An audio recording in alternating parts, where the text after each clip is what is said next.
que en 2006 Estados Unidos y Alemania tenían un poder adquisitivo, una media de sueldos más o menos parecida. Estados Unidos un pelín más, o sea, estaba más cerca de 40 y Alemania estaba más cerca de 30, ¿vale? Luego me dices tú los datos de verdad, pero por ahí andaban. Y a lo mejor España estaba en ese momento en 10, ¿vale? Y en 20 años es que Alemania está prácticamente en el mismo sitio, o sea, sigue teniendo 30 y pico. Sí, sí. España cada vez está más cerca de la parte de adelante de Europa. Ahora la mediana creo que está en 24, en 26. España en 26, 27 Alemania estará en 43, 44 y Estados Unidos en 82 dólares, que serán 70.000 euros, un poco menos. Y otra gráfica que según el que la ponía, que eso ya puede ser o no, pero era una gráfica de productividad y salarios. Y entonces hablaba porque esto era la tesis que se defendía en el artículo que yo estaba viendo, es que la legislación muy restrictiva de Europa lastraba la innovación. La innovación lastraba la productividad y la productividad lastra los sueldos. Y el ejemplo era, en Europa está pasando, sueldos lastrados, o sea, iguales que hace 20 años, mientras que en Estados Unidos en 20 años se han duplicado. Totalmente. A largo plazo, lo único que garantiza una mejora del nivel de vida es la productividad. Pensad en la generación de vuestros abuelos o de vuestros padres, años 50 en España. ¿Cuándo se ha producido el gran salto de nivel de vida en España? En los años 60. Cuando llegaron las máquinas, cuando se abrió. Hubo ganancia de productividad del 5-7% anual. Cuando pasamos de la autarquía en los años 60 España crecía al 10-12% anual. Ahora el año que crecemos al 2,5% estamos eufóricos. En aquellos años era el 10-12%. ¿Por qué? Porque había una ganancia de productividad bestiales. Porque llegaron la computación, que no existía. Incluso en mecánica había grandes avances. Llegar los tractores al campo. Se araba a mano, tío. Llegó una maquinaria de construcción que permitía construir. En salud obras hubo un públicas. cambio brutal. Mi padrastro, que él terminó económica y tuvo que quebrar la empresa familiar. Él era del 45, terminó en el 68 y a él le pilló el momento en el que la empresa familiar era... su padre era inventor de cosas para los hospitales. Y claro, en los años finales de los 60 ya no hacía falta inventar cosas, ya venían cosas inventadas de fuera que eran mucho mejor que lo que España podía hacer con su tamaño. Y lo primero que hizo mi padre al acabar económica fue quebrar la empresa de su padre y hacer una segunda de lo mismo pero adaptada a los nuevos tiempos. Hay muchos sectores que no han tenido ganancia en productividad prácticamente desde entonces. Pensad de la construcción. La construcción desde los años 70-80 ha tenido ganancias muy marginales de productividad. No se ha industrializado ni se ha automatizado, sino que seguimos construyendo la casa, no voy a decir como los romanos, pero sí acumulando grandes cantidades de tierra, de ladrillos, en un lugar para subir para arriba. Es la única industria en la que bajó la productividad hombre. Pues incluso abajo. Eso de hombre de piedra arquitecto. Se han tenido algunos avances en tecnología de la información en los últimos 20 años. Si no, en otros sectores apenas ha habido ganancia de productividad. Y a ello añadámosle otra segunda cosa, que la tecnología no ha ayudado y es que encima el estado del bienestar, me duele decirlo, pero en Europa no se ha lastrado. En los años 60-70 el estado del bienestar era pequeñito y no actuaba como rémora. Ahora es tan grande que se va el 45-50% del gasto público. Hablo de España. En Francia están en el 56-58% del gasto público. No, el tema de Francia es una señal de lo que viene a España, ¿no? O sea Es que esto va llegando, porque las inercias para incrementar el estado del bienestar son tan fuertes que nadie hace nada para ponerle un poco de racionalidad y de freno. Entonces, al final, todo eso va reforzando el crecimiento. ¿Por qué? Porque a las industrias innovadoras y productivas se les va el dinero en pagar impuestos, entonces no tienen capital para invertir y para innovar. Y luego también la regulación, tenemos un exceso de regulación, pensad en la IA. En Europa, lo primero que hicimos cuando llegó la IA fue hacer una gran ley para regular la IA. Y no hay IAs europeas, ¿no? No hay... Sí hay. Está Mistral, con Jean LeCun en París, que... Es una cosa pequeñita, residual. Bueno, uno de los tíos... gigantes americanos, sí. Eso, pero no compite contra ChatGPT, ¿no? O contra, en ciertos nichos compite, pero bueno, no está a nivel de ChatGPT, de Anthropic y de... Piensa que es un continente de 500 millones de habitantes y con un PIB equivalente al de América. Pero Mistral sí es fuerte, un 5% y América... Como las bombas nucleares. Los franceses tienen IA igual que tienen bombas nucleares. Y es la única parte de Europa en la que hay una...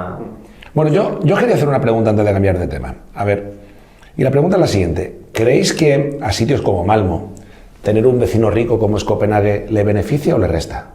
¿O hago la segunda pregunta. ¿O creéis que a sitios como el campo de Gibraltar, que de media puede ser un sitio pobre en España, tenéis que tener un vecino rico como es Gibraltar, que creo que es el sitio con más riqueza por habitante de Europa, junto con Luxemburgo, no sé qué más? 40.000 empresas en Gibraltar. Para, no sé cuántos habitantes, pero serán a lo mejor otros 40.000 habitantes. No lo sabía, pero... Mi padre tenía una. Y hay portales donde Un import-export. 10 placas de empresas y hay 2 viviendas Sí, encima. sí. Por lo visto allí... Mi padre era buenísimo, perdón, pero es que lo tengo que decir, poniendo nombres a las empresas. Porque la empresa que tenía era un import-export que había montado él para traer whisky y filtros de cigarrillos, o sea, era la nada, ¿no? Pero el nombre era Trade Link Enterprises European Branch. O sea, tenía un nombre de tener 20.000 empleados, ¿sabes? Era maravilloso. Y luego tenía otra que era Círculo Quatuor. O sea, era muy bueno poniendo nombres a empresas. Qué bueno. Era escritor, claro. ¿Tiene escrito? Sí. Bueno, ¿y creéis que a sitios pobres, como por ejemplo Ya viene. La Línea, Algeciras, los barrios, o sea, San Roque, al final son sitios que, si lo comparas con otros sitios de España, son pobres? ¿Creéis que tener de vecino Gibraltar le resta o le suma? Le suma, ¿no? Le suma sin duda. Esto se llama el capitalismo de rebose. Quiere decir que cuanto más rico sea ¿Tu vecino? Mejor te va a ir a ti, aunque solo cojas las migajas de tu vecino. Porque si no tienes las Capitalismo migajas de tu vecino, rebose. no tienes nada. Entonces, No lo había escuchado. El tener, no sé si es la palabra, pero es Qué la palabra bueno. para Sí, eso. Pero está Debe ser similar. Si no, Pero la acabas de inventar. clara. Sí. La idea es... O sea, por ejemplo, si otro sitio pobre de Andalucía, Linares, en Jaén, ¿no? Que tiene mucho paro y tal, ¿creéis que si le diesen la opción a tener un Gibraltar paré con Linares, Linares sería más rico de lo que soy? Claro, al final hay un efecto vaso comunicante. ¿O perdería población que se iría ya a trabajar? comparativa. En la ciudad pobre, ¿qué aporta? Pues aporta mano de obra, por ejemplo. Justo. Aporta precios bajos en vivienda, por ejemplo. Claro, te da dormitorio. Exacto. O sea, Melilla le aporta en positivo a Nador, por ejemplo.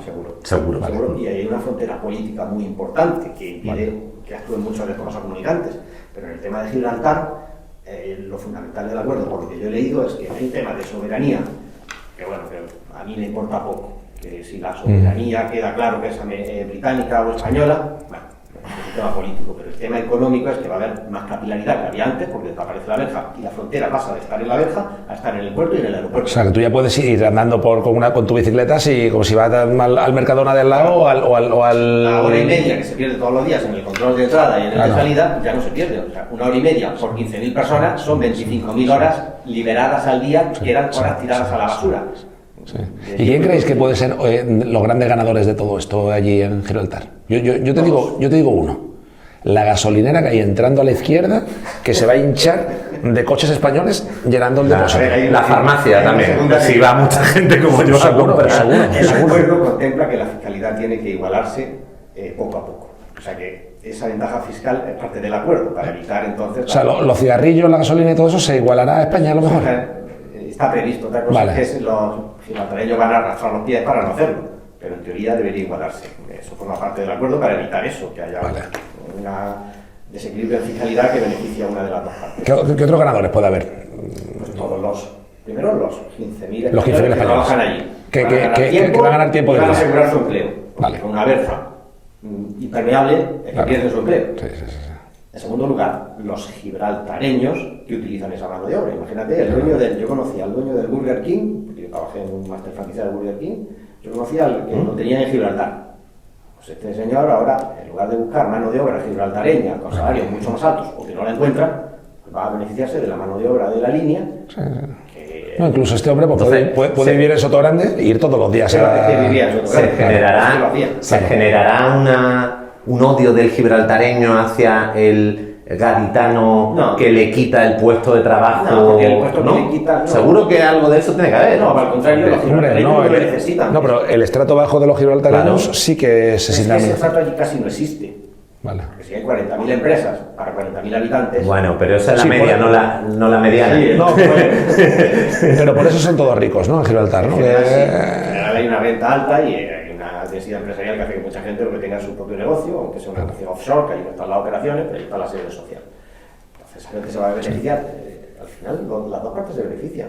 Es como la inmigración y la inmigración, al margen de consideraciones sociales, las consideraciones económicas de la inmigración es que el que recibe la inmigración tiene una mano de obra que necesita y que es un tiene que usarse, y el emigrante pues consigue un trabajo que no conseguía en su país. No, al margen de consideraciones sociales y de otro tipo. Yo estoy pensando en los comercios de la línea, de Algeciras, todos estos comercios van. El montón ya no hay que esperar una hora para cruzar la valla, va a haber un montón de gibraltareños que es la hora de cenar, pues me voy con mi mujer a cenar a la línea, a un sitio de tapas, que la comida española está 100 veces más buena que la comida inglesa. O sea que... Solo se van a ver perjudicados los sectores que sean, digamos, poco competitivos y que sobreviven por la barrera de entrada. Por ejemplo, el que tenía el restaurante en Gibraltar, que se había quitado a todos los competidores españoles por esa barrera. Esos son perdedores y esos se quejarán. Eso penalizará, claro. Pero ese es uno. Los consumidores, que siempre son más que el dueño del negocio, van a salir ganando. O sea, siempre va a haber algún perdedor, pero se trata de buscar de que haya más ganadores que perdedores, y aquí siempre va a haber. Sí, a los que les viniese bien el foso, el MOU, ¿no? A esos les viene mal, pero... Yo me acuerdo que... Como los monopolios. ¿Quién perdió en España cuando se liberalizó el monopolio de petróleos o de tabaco o de tantos como había? Sí, todos los funcionarios la empresa monopolística, claro. en la que perdió, y sus empleados y sus directivos. ¿Quién ganó? Pues la sociedad, todos los consumidores y también las nuevas empresas que surgieron con esa oportunidad. Hay muchos monopolios, las telefónicas, sin embargo, vosotros de pequeño recordaréis que eso era una compañía. Y era carísimo llamar por teléfono. Era carísimo y te tardaban en poner la línea 8 meses y había que rezar para que te la pusieran y robar.